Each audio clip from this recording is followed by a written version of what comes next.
So I was using drugs. One of them that I used to use was crystal, which, if you don't know what that is, it's meth.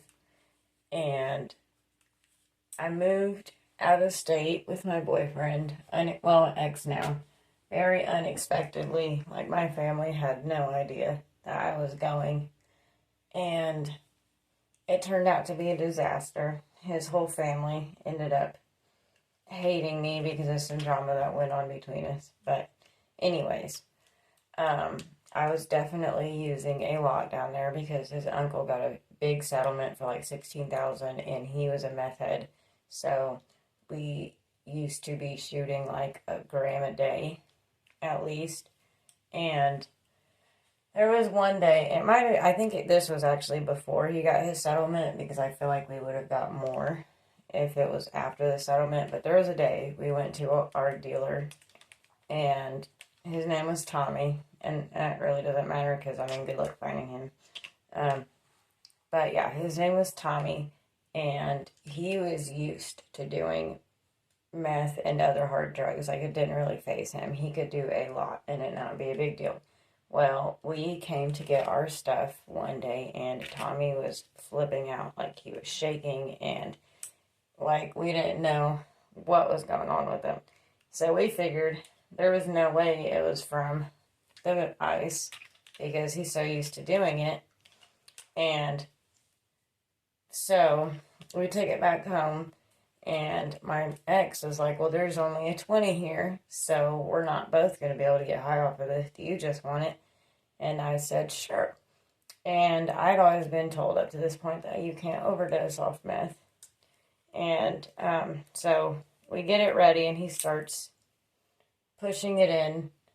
And when you do a good shot of meth, when it goes in, when it starts to kick in, you get this funny feeling in the back of your throat, and it like takes your breath away. And I know it sounds scary, but it's actually like such a rush. Like, it's such a exciting feeling. But then your high kicks in, and you're like, whoa. But he didn't even have it all the way pushed in yet. Like, he had it maybe halfway pushed in. And I started coughing because I couldn't hardly breathe. And he said, do you want the rest? And me still believing that you can't overdose off of it, even though I'm basically overdosing right now. I was like, sure, go ahead. So he pushed it the rest of the way in. And I kind of lean back and I freeze. And I go, oh my gosh, I think I know what was wrong with Tommy. And my ex goes, are you serious? And he feels my heart rate and he starts flipping out, panicking. And I can't even think about how to talk. Like, he's like, are you okay? Are you okay? And I can't even think about how to respond to him because my brain just like stopped working and I'm just like frozen. He said I turned so pale I was green. And I couldn't move or talk or really even think. Like, I kept wanting to answer him, but it was so weird. I could not figure out how to talk. Like, my brain was just shutting down. And it was probably one of the scariest moments of my life. And then luckily, right when I think I was like on the edge of death, I started coming back to. Okay, sorry. It gives me anxiety still to talk about because, like drugs. Anytime you think about doing drugs, it's just like, but yeah.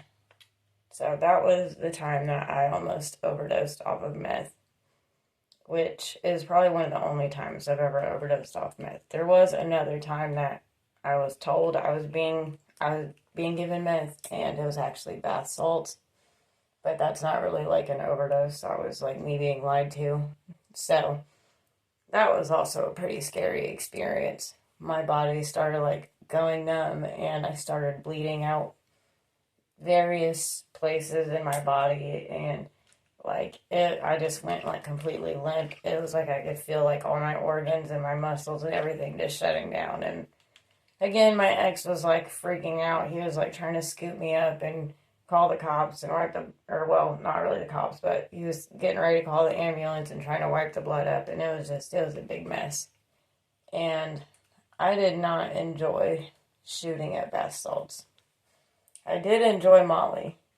Oh crap, it's stuck. But yeah, I did enjoy shooting at Molly. That was different. I was happy that somebody lied to me on that one. But anyway, that was my overdosing on meth story.